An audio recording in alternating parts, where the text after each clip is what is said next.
దూరంగా కూర్చున్న నాబోటోడు బోలెడు చెప్పచ్చు, కానీ సినిమా రంగంలో ఉన్నటువంటి వాళ్ళకి బాగా తెలుసు. అయితే ఇప్పుడు సమస్య పరిష్కారం కావాలంటే లోపల కూర్చుని మాట్లాడేవాళ్ళు కాదు, బయట కూర్చుని మాట్లాడే నాబోటోళ్ళ మాట కూడా వినండి. ఎందుకయ్యా అంటే మీ దృష్టిలో ఎక్కువ రెమ్యునరేషన్ ఖచ్చితం అవసరం, ఆ రెమ్యునరేషన్ల వల్ల నష్టం లేదు. అదే సందర్భంలో సినిమా హాళ్ళు అన్నాక నడపడానికి బోల్డంత ఖర్చు కావాల్సిందే, భరించాల్సిందే. అట్లాగే అందుకోసం అని చెప్పేసి భారీగా తినుబండాల రేట్లు పెంచాల్సిందే. ఆ లగ్జరీ కోరుకుంటున్నారు జనం. ఇది మీ ఉద్దేశం, నేను కాదను. ఆ లగ్జరీ కోరుకునే వాళ్ళు ఆ లగ్జరీని ఎఫర్ట్ చేయగలిగినటువంటి స్థాయి ఎంత? 100లో 5 కోరుకుంటున్నారు, 10 మంది కోరుకుంటున్నారు. కానీ 90 మంది దాన్ని ఎఫర్ట్ చేయలేరే. మిగతా వాళ్ళు కూడా కోరుకుంటారు, ఎఫర్ట్ చేయలేరు.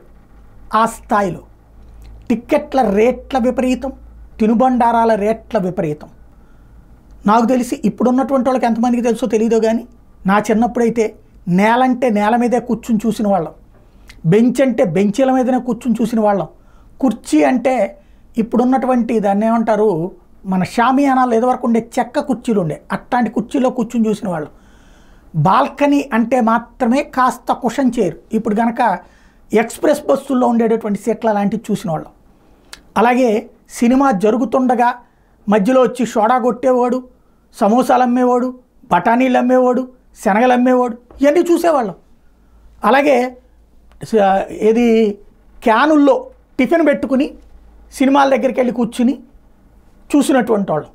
మన పక్కనే చుట్ట కాల్చేవాడు, ఊసేవాడు, అన్నిటి మధ్యలోనే బతికేసిన వాళ్ళం. అట్లుండమని చెప్పను నేను, మంచి మార్పు కావాలి. అయితే సమస్య ఏంటయ్యా అంటే ఎఫర్డబుల్ కెపాసిటీ. ఈ దేశంలో 25,000 జీతం లోపు ఉన్నటువంటి వాళ్ళు, 25,000 రూపాయల లోపు ఆదాయం ఉన్నటువంటి వాళ్ళే దాదాపుగా 80 కోట్ల మంది ఉన్నారు. మన ఆంధ్రప్రదేశ్లోని 5 కోట్ల జనాభాలో 3.5 కోట్ల మంది అదే స్థాయిలో ఉన్నారు. 25,000 లోపు సంపాదనలోనే వాళ్ళ పరిస్థితి ఏంటి? ధనికులు 50 లక్షల మంది ఉన్న ఒక 50 లక్షలు ఉన్నారనుకుందాం. ఆ ధనికులకి ఈ థియేటర్కి వచ్చి చూసే తీరిక లేదు, లేదా వస్తే ఆ పైన రిక్లైనర్ సెట్లో కూర్చుంటారు. ఇంకొక 1 కోటి మంది మధ్యతరగతి వాళ్ళు సినిమాకి రావాలనుకుంటున్నారు, ఇలాంటి లగ్జరీ కావాలని కోరుకుంటున్నారు. కానీ మరీ అంత రేటు ఉండాలని కోరుకోవట్లా, తినుబండారాల రేట్లన్నా తగ్గించాలని కోరుకుంటున్నారు. సినిమా టిక్కెట్ల రేట్ల వరకు కన్ఫైన్ అయ్యారు, తప్పదని భరిస్తున్నారు. కానీ తినుబండారాల రేట్లు తగ్గించకపోతే అక్కడికి వచ్చి ఏం ఎంజాయ్ చేస్తారు? అలా గుడ్లప్పగించి చూసే అంతటి అద్భుతమైన సినిమాలు మనకున్నాయా? ఇదివరకటి రోజుల్లో సినిమాలు అద్భుతమో కాదో తెలియదు, కానీ మేము పెట్టినటువంటి ఖర్చుకి రూపాయో పావలానో ఎంత. నేను ఫస్ట్ సినిమాకి వెళ్ళినటువంటి సందర్భంలో 30 నేల, ఆ తర్వాత అప్పుడు రూపాయి బల్ల బెంచ్ అంటే, రూపాయి పావలా కుర్చీ అంటే, బాల్కనీ అంటే రూపాయిన్నర. నేను సినిమాలు చూసినటువంటి మొట్టమొదట నా చిన్నతనంలో 4వ తరగతి టైంలో సినిమా థియేటర్కి వెళ్ళినప్పుడు రేట్లది. ఇవాళ రోజున అంతంత రేట్లు ఉన్నాయి. దానికి తగ్గట్టుగా ఫెసిలిటీలు పరంగా ఏమన్నా పెరిగినాయి అంటే ఖచ్చితంగా పెరిగినాయి, నో డౌట్. కానీ తినుబండారాల రేట్లు, తింటూ కూర్చోవడం మనమే అలవాటు చేసాం.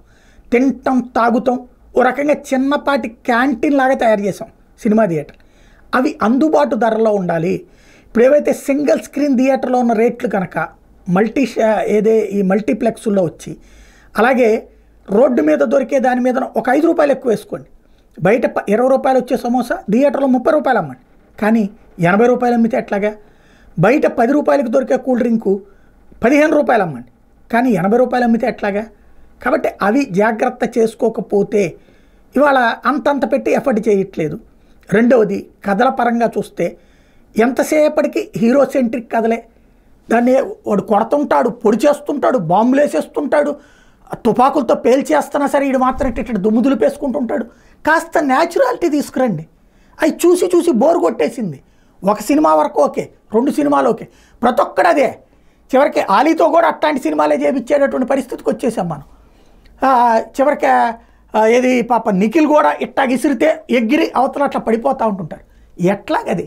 కనీసం కొంచెం కేరళ సినిమాలను చూడమని నేను చెప్పను, తమిళనాడు సినిమాలను చూడమని నేను చెప్పను. బట్ స్టోరీ కనుక చక్కటి నేరేషన్తో ఉంటే జనాలు థియేటర్లకు వస్తారు. ఇంకోటి ఓటీటీ ప్లాట్ఫారాలు మీరే ప్రోత్సహించారు. అట్లాగే ఇప్పుడు ఇళ్ల దగ్గర నుండినే చూసేటటువంటి థియేటర్ సిస్టమ్ మీరే ప్రోత్సహించారు. వీటన్నిటి పరిణామ క్రమం ఏంటి అంటే హీరోల వెయిటేజ్ తగ్గిపోతుంది, హీరోయిన్ల వెయిటేజ్ తగ్గిపోతుంది. ఇవాళ రోజున యూట్యూబ్లో సినిమాలు రిలీజ్ చేస్తున్నారు, ఓటీటీలో సినిమాలు రిలీజ్ చేస్తున్నారు. దానికి యూట్యూబ్కి ఏంటి తేడా? ఇవాళ యూట్యూబ్లో చాలామంది పెడుతున్నటువంటి రీల్స్ ఈ చిన్న సినిమాల కంటే అద్భుతంగా ఉంటున్నాయి, అవి చూడదగ్గవుగా ఉంటున్నాయి. ఇంకోటి అట్లాంటి వాటిట్లో పెట్టేటప్పుడు చిన్నపాటి సినిమాలుగా తెస్తే పోతుందేమో. ఓవరాల్గా చూస్తే సినీ రంగం ఒకసారి కూర్చుని భేషజాలు పక్కన పెట్టి అహాలు పక్కన పెట్టి కూర్చుని ఆలోచించకపోతే ఆ భవిష్యత్తులో సినిమా రంగం ఉంటుంది, ఎక్కడికి పోదు. వినోదం లేని ప్రపంచం ఉండదు. కాకపోతే ఆ వినోదంలో ఉన్నటువంటి మీ స్థాయి, మీకు ఇప్పటిదాకా వచ్చినటువంటి స్థాయి, మీరందరూ ఏకంగా ప్రజాప్రతినిధులు కూడా మీకు దన్నాలు పెట్టే స్థాయి ఏదైతే ఉందో అది కోల్పోతారు. అది కోల్పోయాక మాతో సమానులైపోతే మీకు వాల్యూ ఉండదు.